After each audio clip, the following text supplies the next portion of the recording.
Welcome back to my channel. This is Professor Dawn Wooten, and today we are going to discuss formatting in MLA and APA. Just a heads up, this is going to be a long video, and there are a lot of things you might want to take notes on. If you are not using MLA, feel free to skip to where APA begins and start there. If you're not using APA, feel free to bug out of the video at the end of MLA. So why is formatting important? Using a consistent formatting style not only helps your instructors read and understand your work, but the act of creating citations and citing sources helps to prevent plagiarism. Plagiarism is when you use a quote, idea, or other kind of information from a source, but present it as your own. So what is the difference between MLA and APA? First thing you need to know is that these are not the only forms of formatting used in academia. They are just the most common for composition courses, psychology, history, etc. While the differences between the two are subtle, the variances come down to what each type of formatting was created for. MLA, Modern Language Association, is for arts and humanities. It helps you to break down citing paintings, books, and other literature. APA, the American Psychological Association, is designed for technical works found in social sciences. This format makes citing journals and technical reports a breeze.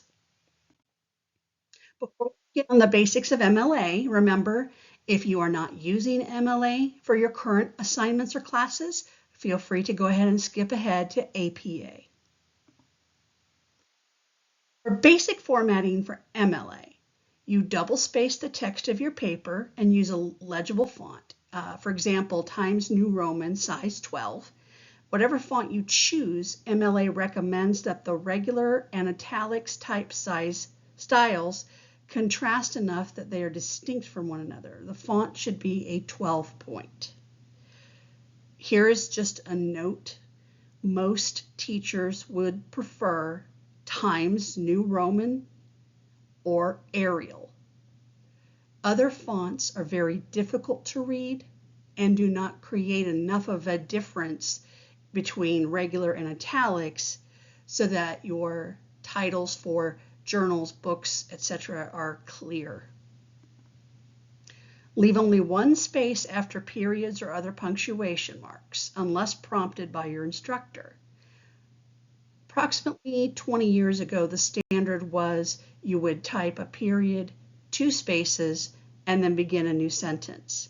The current standard is you type a period, leave 1 space, and then begin the new sentence. Set the margins of your document to 1 inch on all sides.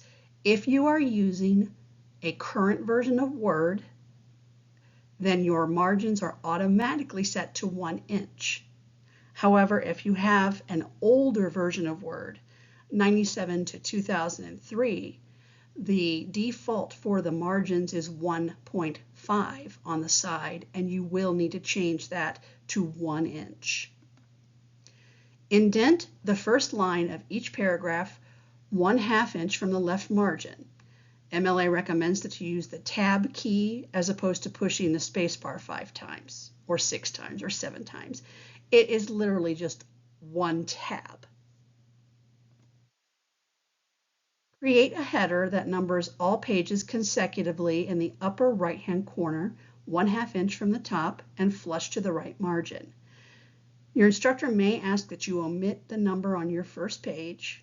They also may ask you to put your last name next to the number. Always follow your instructor's guidelines. Use italics throughout your essay to indicate the titles of longer works, and only when absolutely necessary, provide emphasis. The longer works are books, newspapers, magazines, journals, and websites, if you're allowed to use websites.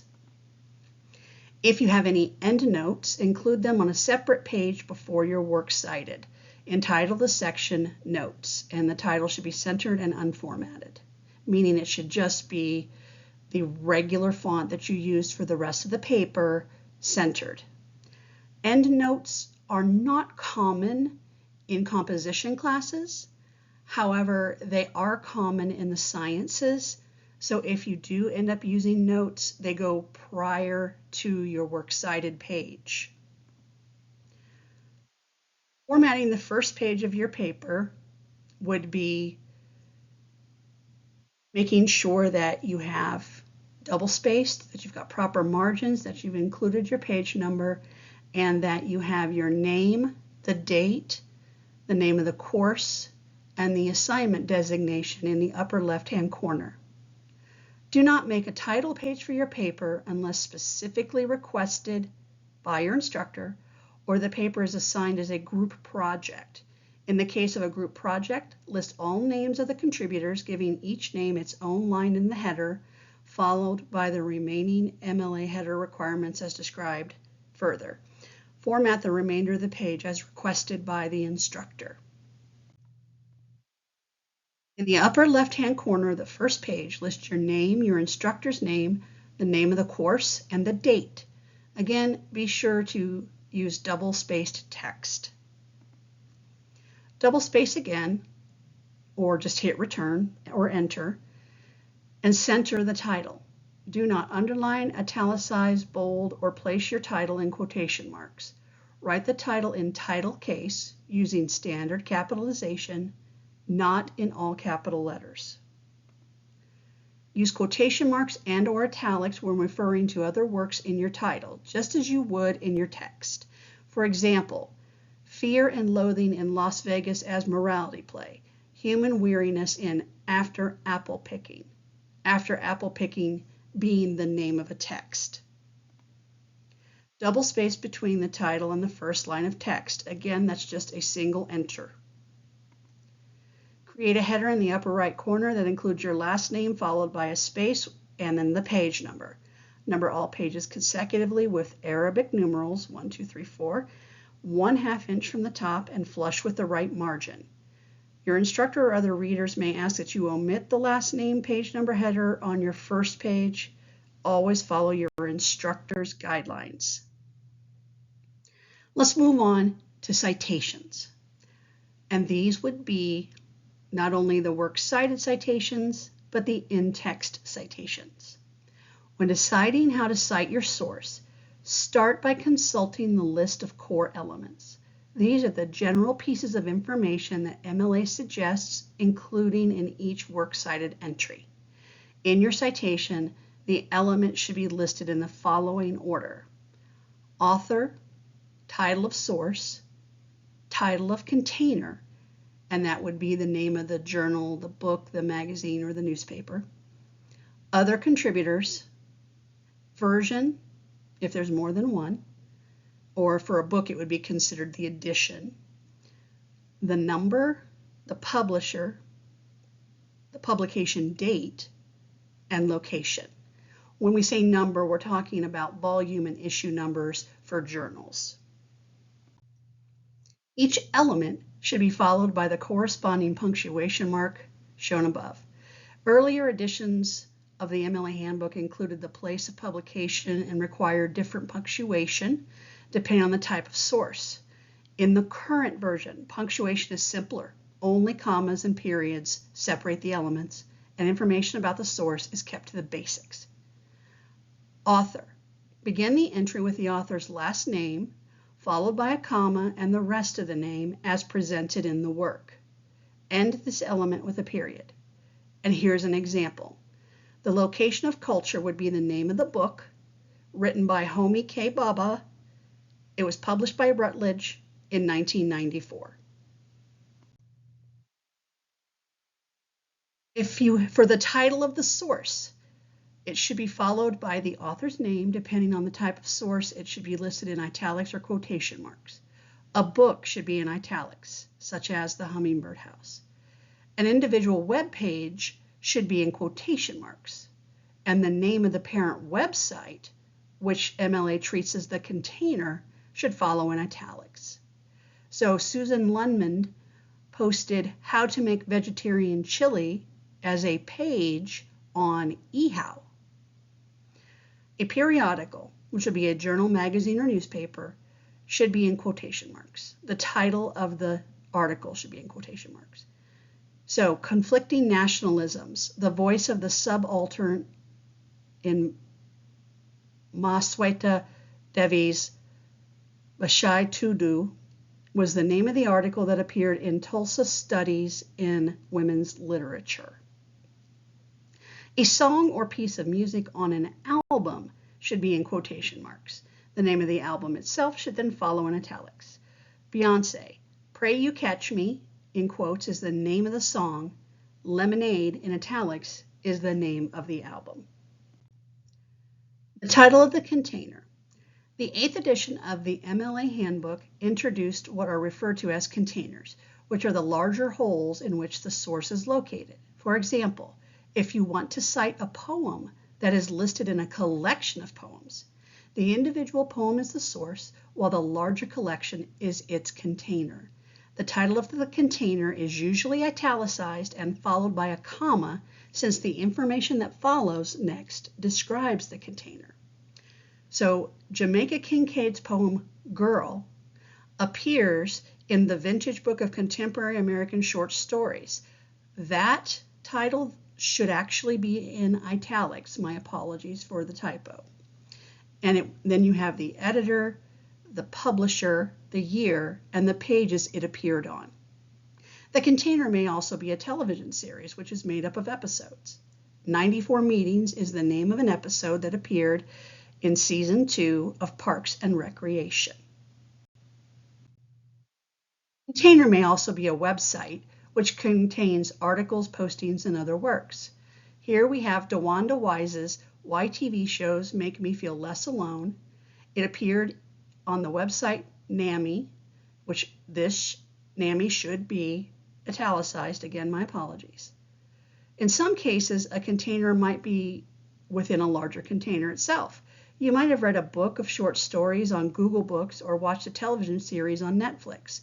You might have found the electronic version of a journal on JSTOR. It is important to cite these containers within containers so that your readers can find the exact source that you used. So we're back to 94 Meetings, Parks and Recreation. It appeared on Netflix, and here's the website to actually get to it. Same here with an article in the Historical Journal on ProQuest. That is the container that includes the container Historic Journal. Other contributors. In addition to the author, there may be other contributors to the source who should be credited, such as editors, illustrators, translators, etc. If their contributions are relevant to your research or necessary to identify the source, include their names in your documentation. Michael Foucault's Madness and Civilization, A History of Insanity in the Age of Reason is a book written by a Frenchman. So it was translated by Richard Howard and then published by Vintage Random House. Virginia Woolf's Jacob's Room was annotated and with an introduction by Vera Navarro, published by Harcourt. Version. If a source is listed as an edition or version of a work, include it in your citation. The Bible, Authorized King James Version, so published by Oxford University Press, 1998. Sharon Crowley and Deborah Hawhe's Ancient Rhetoric for Contemporary Students, 3rd edition, published by Pearson in 2004. If a source is part of a numbered sequence, such as a multi-volume book or journal with both volume and issue numbers, those numbers must be listed in your citation. You can see here in Nadine Dolby's Research in Youth Culture and Policy, the volume is 6 and the issue number is 2. Please note, you don't use issue, you use the abbreviation for number. Same thing applies with a television program. You have Season 2, Episode 21. and the quintillion was, excuse me, translated by someone, and the volume is 2, but there's no issue. This is not unusual. The publisher. The publisher produces or distributes the source to the public. If there's more than one publisher and they are all relevant to your research, list them in your citations separated by a /. Paul Klee's Twittering Machine, a piece of work at the Museum of Modern Art in New York, the Archive. Women's Health, Problems of the Digestive System, American College of Obstetricians and Gynecologists.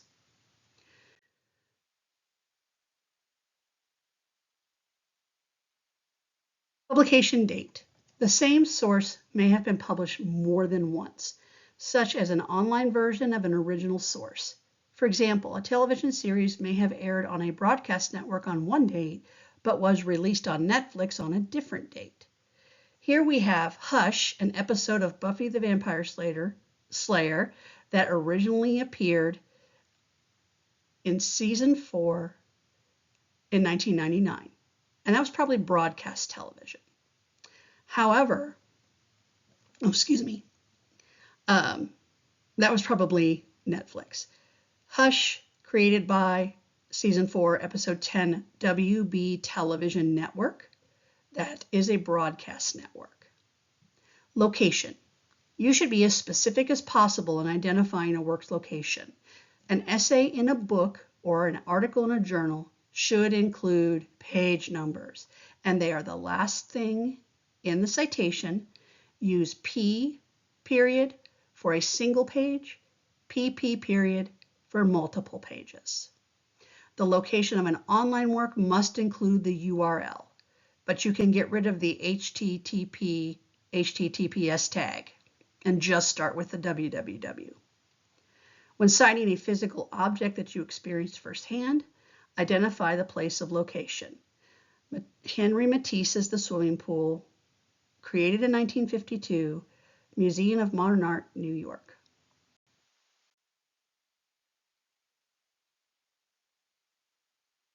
All of your sources ready for the work cited.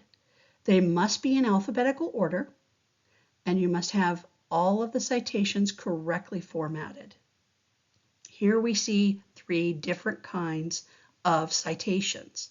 The first is a New York Times article that was accessed on the New York Times website rather than a physical copy. So you must include the website address. Second, we have a review of a movie that appeared on a website. Then we have a journal article.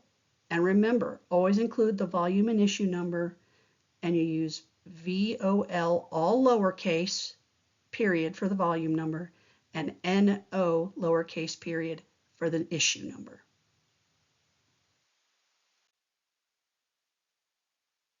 We have another New York Times article here by Rob Harris and Andrew Revkin. A movie itself, An Inconvenient Truth. We have a book by Marcel Leroux. We have another journal article by Michael Milken et al., meaning there are more than 3 authors. And then we have another journal article. Here we have Diane Regis with an article in a magazine or newsletter. We have Revkin's article again from the New York Times website. Schulte, Putting a Price on Revolution, U.S. News and World Report, which is a magazine.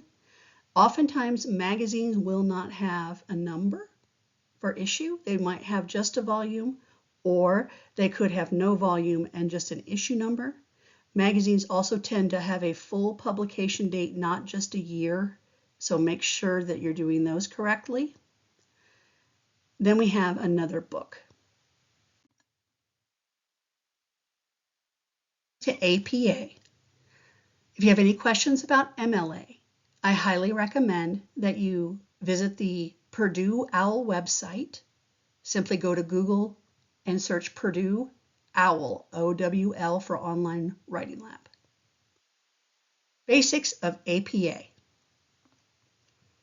There are general APA guidelines for formatting your paper.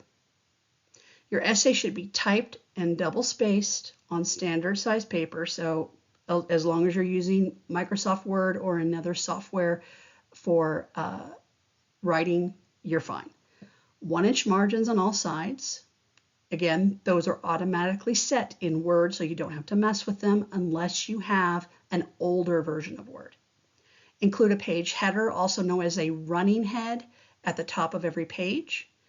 For a professional paper, this includes your paper title and the page number. For a student paper, this only includes the page number.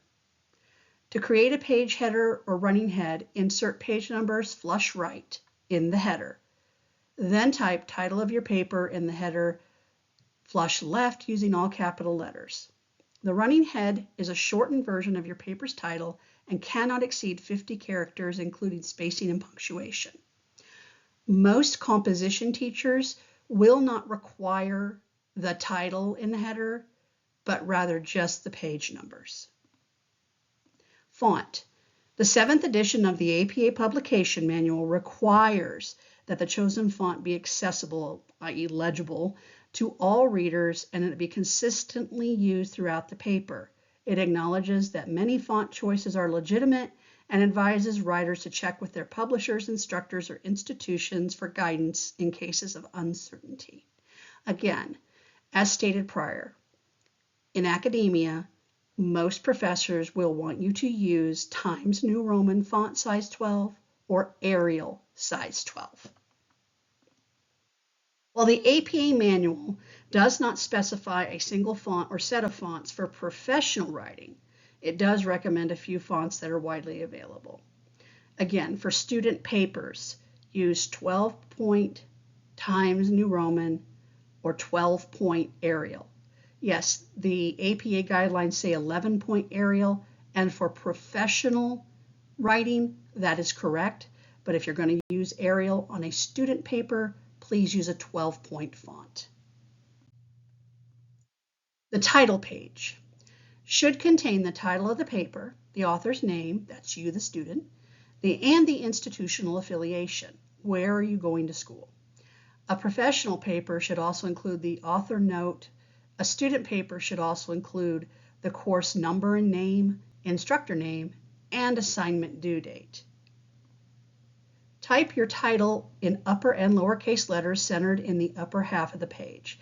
The title should be centered and written in boldface. APA recommends that your title be focused and succinct and that it should not contain abbreviations or words that serve no purpose. Your title may take up 1 or 2 lines.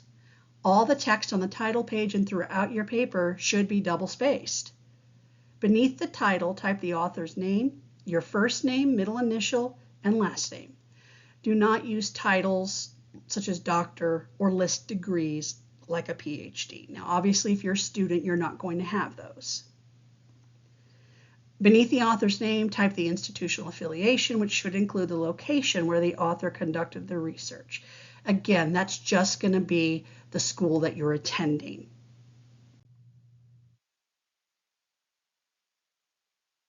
For your citations, when using APA format, follow the author date method of in-text citation.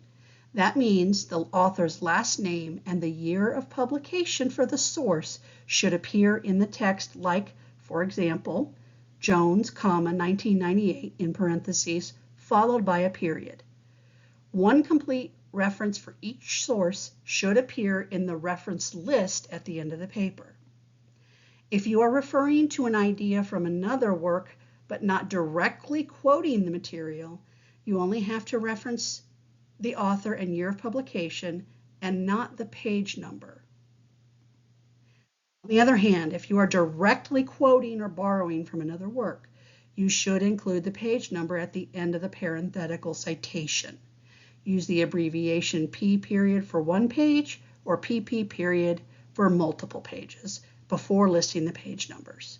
For example, you might write Jones, 1998, page 199, or Jones, 1998, pages 199 to 201. Regardless of how they are referenced, all sources that are cited in the text must appear in the reference list at the end of the paper. In-text capitalization, quotes, italics, underlining. Always capitalize proper nouns, including author names and initials. For example, D. Jones. If you refer to the title of a source within your paper, capitalize all words that are 4 letters long or greater within the title of the source. Permanence and change. Exceptions apply to short words that are verbs, nouns, pronouns, adjectives, and adverbs. Writing new media, or there is nothing left to lose. In your reference list, only the first word of a title will be capitalized. When capitalizing titles, capitalize both words in a hyphenated compound word. Capitalize the first word after a dash or colon. If the title of the work is italicized in your reference list, italicize it and use title case capitalization in the text. If the title of the work is not italicized in your reference list, use the double quotation marks and title case capitalization.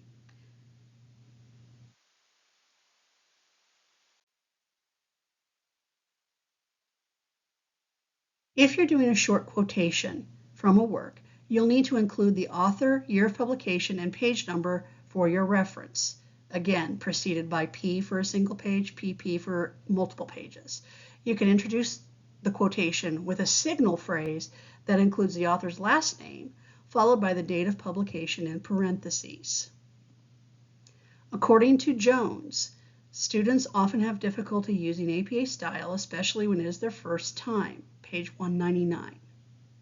So as you can see here, when you use a signal phrase that includes the author and year, you're only required to put the page number at the end of the quote.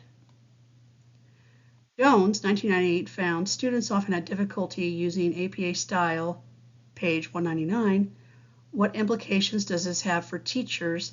This simply shows that you've continued the quote, excuse me, you're writing after the citation and it requires a semicolon. She stated, students often have difficulty using APA style. Because you just said she and not the last name, your citation must have last name, year, and page. And if it's in the middle of a sentence, you use a comma and complete the sentence. Longer quotations. Quotations that are 40 words or longer in a freestanding block of typewritten lines and omit quotation marks. That is the example on the right side of the slide. The indented quote is more than 40 words. You simply indent it 1 tab on each line until you're done with the quote. And at the end, your citation will have the period before the quotation mark or before the parenthesis rather than after.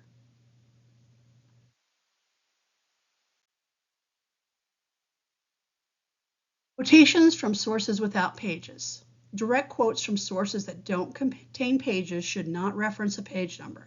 Instead, you may reference another logical identifying element, a paragraph, a chapter number, section number, table number, or something else. Older works like religious texts can also incorporate special location identifiers like verse numbers. In short, pick a substitute for page numbers that makes sense for your source.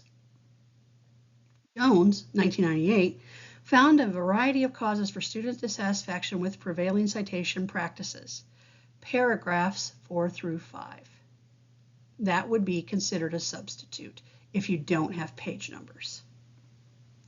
A meta-analysis of available literature in Jones of 1998's publication date revealed inconsistency across large-scale studies of student learning. Table 3. Table 3 would be something you would use instead of a page number. Summary or paraphrasing. If you are paraphrasing an idea from another work, You only have to make reference to the author and year in your in-text reference and may omit the page numbers.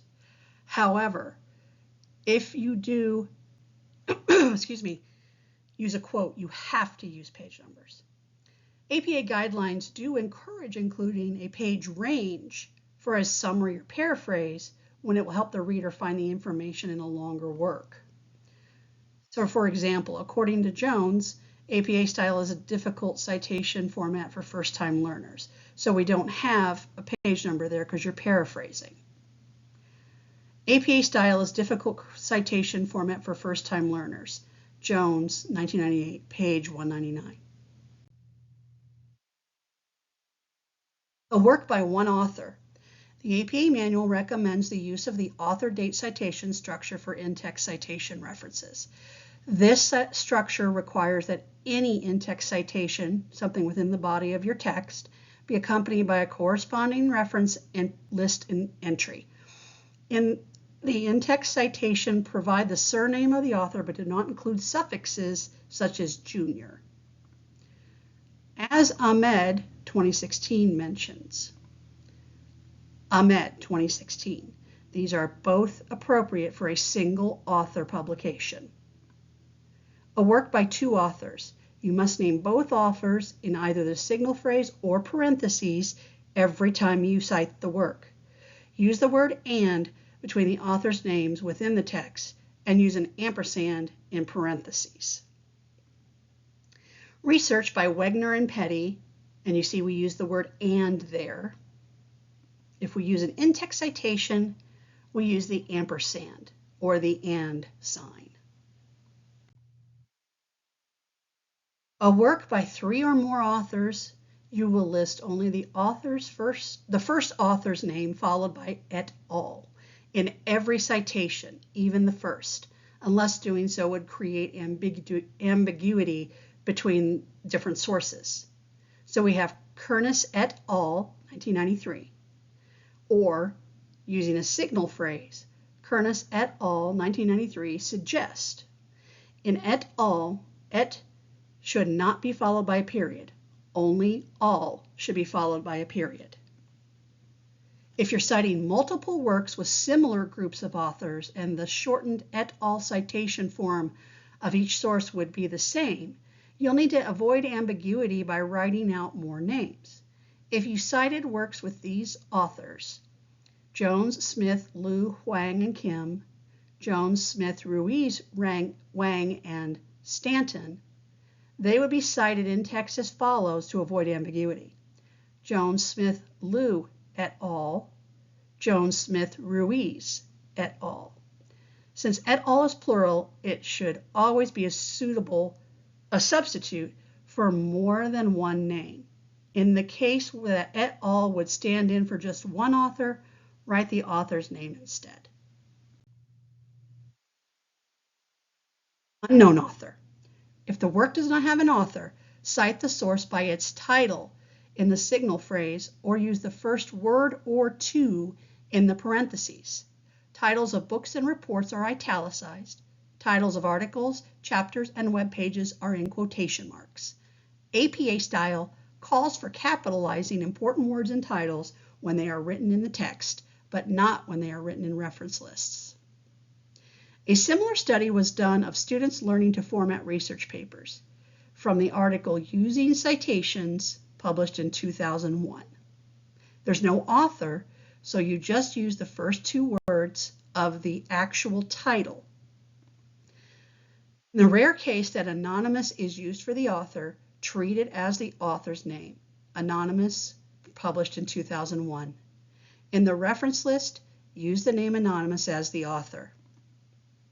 If there's an organization as an author, and this can occur fairly frequently, if the author is an organization or government agency, mention the organization in the signal phrase or in the parenthetical citation the first time you cite a source, just as you would an individual person. According to the American Psychological Association, published in 2000, and then whatever summary you're using, for organizations who use an acronym, spell out the full name in the first citation and use the acronym in subsequent citations. First citation, Mothers Against Drunk Driving, and then you put the abbreviation or acronym in brackets before the year. And then after that, you can simply cite it as MAD. In the same parentheses. When your parenthetical citation includes 2 or more works, order them the same way they appear in the reference list, alphabetically, separated by a semicolon. So if you are paraphrasing information from both Burnt and Harlow, you do them alphabetically, name, comma, year, semicolon, name, comma, year. If you cite multiple works by the same author in the same parenthetical citation, give the author's name only once and follow with the dates. No date citations go first, then years, then in-press citation. In-press means that something has been published online but has not been published in hard copy yet. Authors with the same last name. To prevent confusion, simply use first initials with the last names. E. Johnson, L. Johnson. 2 or more works by the same author in the same year. If you have 2 sources by the same author in the same year, use lowercase letters A, B, C with the year to order the entries in the reference list, and then use the lowercase letters within the year with the year in the in-text citation. So here we have research by Burnt, 1981A. That means Burnt published more than one article in 1981, and you're using more than one article. Because in the next citation you have 1981B. If you choose to use a personal communication from an interview, or letter or email, or other person-to-person communication, cite the communicator's name, the fact that it was a personal communication, and the date of the communication. Do not include personal communication in the reference list. E. Robbins, personal communication, and the date it occurred. Citing indirect sources.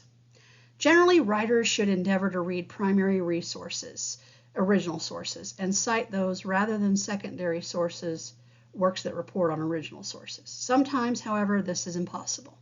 If you use a source that was cited in another source, name the original source in your signal phrase, list the secondary source in your reference list, and include the secondary source in the parentheses.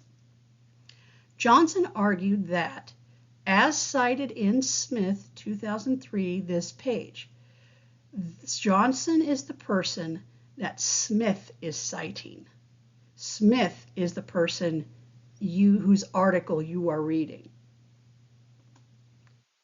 Johnson, 1985, as cited in Smith, 2003, page 102, is another way that you can format that.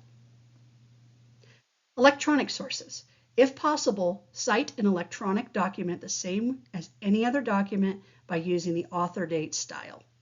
Kenneth, 2000.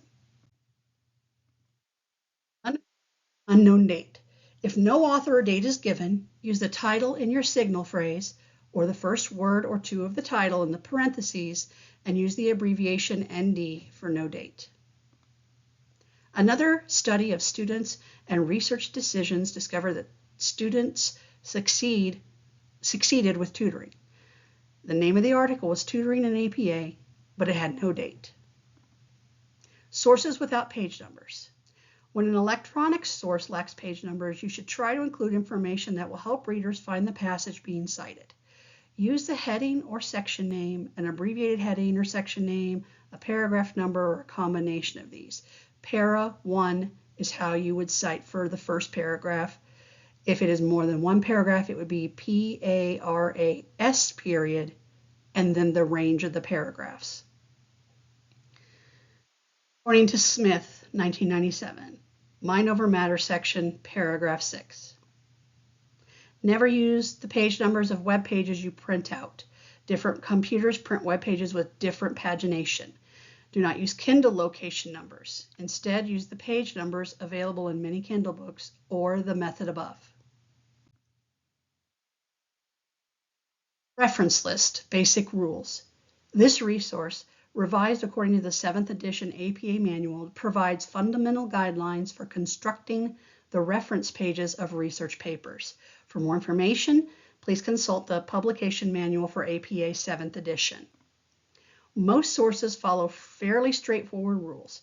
However, because sources obtained from academic journals carry special weight in research writing, these sources are subject to special rules. Thus, we present basic guidelines for citing academic journals separate from ordinary basic guidelines. Formatting your reference list. Your reference list should appear at the end of your paper. It provides the information necessary for a reader to locate and retrieve any source that you cite in the body of the paper. Each source you cite in the paper must appear in your reference list. Likewise, any entry on the reference list must be cited in your paper. Your references should begin on a new page separated from the text of the essay. Label this page References in bold, centered at the top of the page. Do not underline or use quotation marks for the title. All text should be double-spaced, just like the rest of your essay. Basic rules for most sources. All lines after the first line of each entry in your reference list should be indented 1 tab. All authors' names should be inverted. Last names should be provided first, followed by first initials. Authors' first and middle names should be written as initials. For example, the reference entry for a source written by Jane Marie Smith would begin with Smith, J period, M period. If a middle name isn't available, just initialize the author's first name. Give the last name and first middle initials for all authors of a particular work up to and including 20 authors. This is a new rule, as APA 6 only required the first 6 authors. Separate each author's initials from the next author in the list with a comma. Use an ampersand before the last author's name. Reference list entries should be alphabetized by the last name of the first author of each work. For multiple articles by the same author or authors listed in the same order, list entries in chronological order from earliest to most recent. When referring to the titles of books, chapters, articles, reports, web pages, or other sources, capitalize only the first letter of the first word of the title and subtitle, the first word after a colon or a dash in the title, and proper nouns. Italicize titles of longer works, books, edited collections, names of newspapers, and so on. Do not italicize, underline, or put quotes around the titles of shorter works, such as chapters in books, or essays in edited collections, or periodical articles. The basic form, as dictated by APA, is that authors are named with their last name followed by their initials, then the publication year goes between parentheses followed by a period. The title of the article is in proper title capitalization, the periodical title is italicized, and is followed by the volume number, which is also italicized. If a DOI has been assigned to the article you're using, you should include this after the page numbers. If no DOI has been assigned and you are accessing the periodical online, use the URL. And here's an example of the general form. So an article in a print journal with one author would look like this. The criterion is the title of the journal. 15 is the volume number. 3 is the issue number.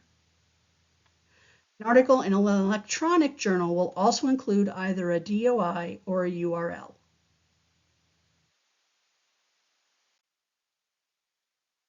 For an article in a magazine, you'll have the author's name, publication date with month. If it's a weekly magazine, you will have the actual date. So let's say that this was a weekly magazine and it was published on April 4th. It would be 1990, April 4. An article in a newspaper includes the full date of publication, the name of the newspaper, and the pages it appears on.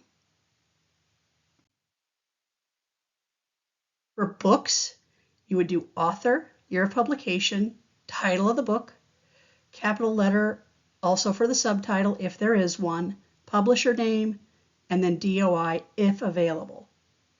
Stoneman R., 2008, Alexander the Great, A Life in Legend, Yale University Press. Edited book with no author would list the editor as the author, then the year of publication, the title, subtitle if there is one, publisher, and DOI.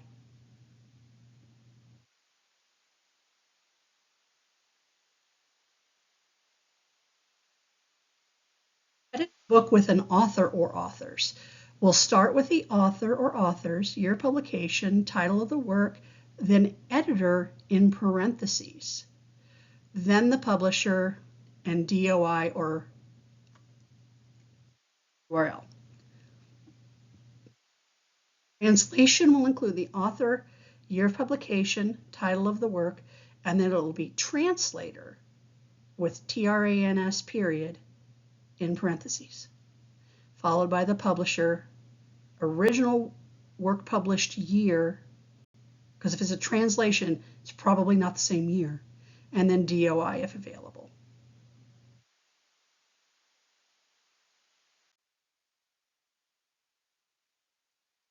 Editions other than the first would include author, year of publication, title of the work, the number of the edition. So it would be 1, 2, 3, first, second, third, fourth, whatever edition. Then the publisher and DOI if available.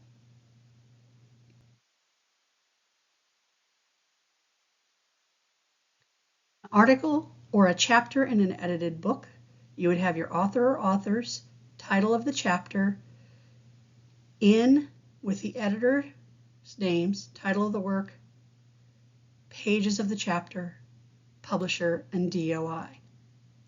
When you list the pages of the chapter or essay in parentheses after the book title, use PP before the numbers. This abbreviation, however, does not appear before the page numbers in periodical references. List any edition numbers in the same set of parentheses as the page numbers, separated by a comma.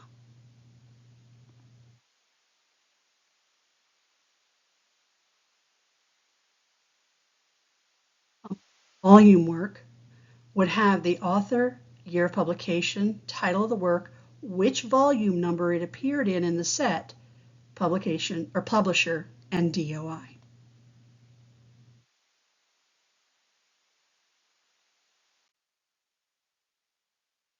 Work discussed in a secondary source. Provide the source in which the original work was referenced.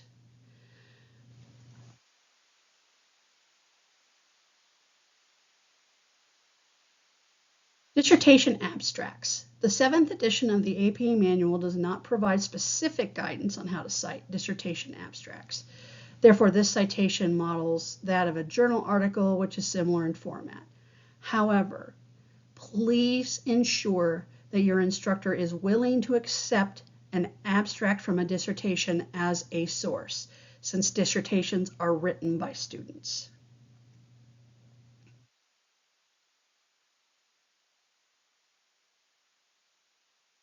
The same thing applies to dissertation or master's thesis that have been published. You would use the same basic format for the citation. However, again, double check with your instructor to see if a dissertation or thesis is an appropriate source for your paper, particularly if it's unpublished. If it's unpublished, odds are your teacher is not going to accept it.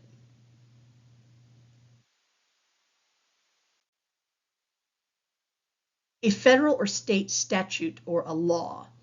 You have the name of the act, the public law number, the year, and the URL. It's really quite straightforward. A report by a government agency or other organization is similar to any other citation, but you have the organization name as the author.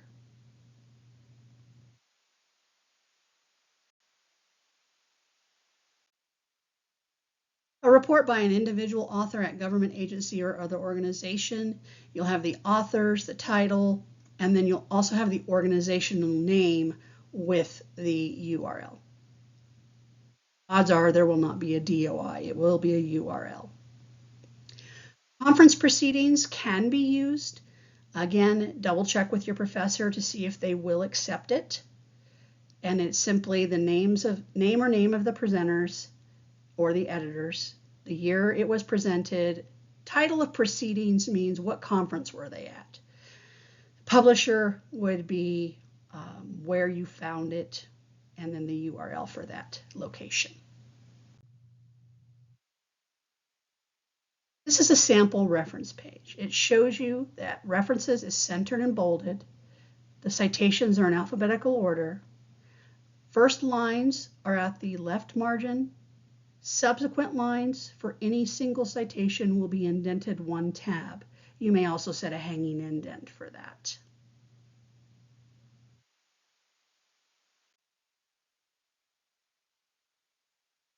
Thank you for watching this video. I know it was very long, but it was a lot of really detailed information to cover. I hope this is helpful, useful, and something that makes your life with MLA or APA a little bit easier. I'm Professor Dawn Wooten. Thank you for joining me on my channel, and I hope you have a great day.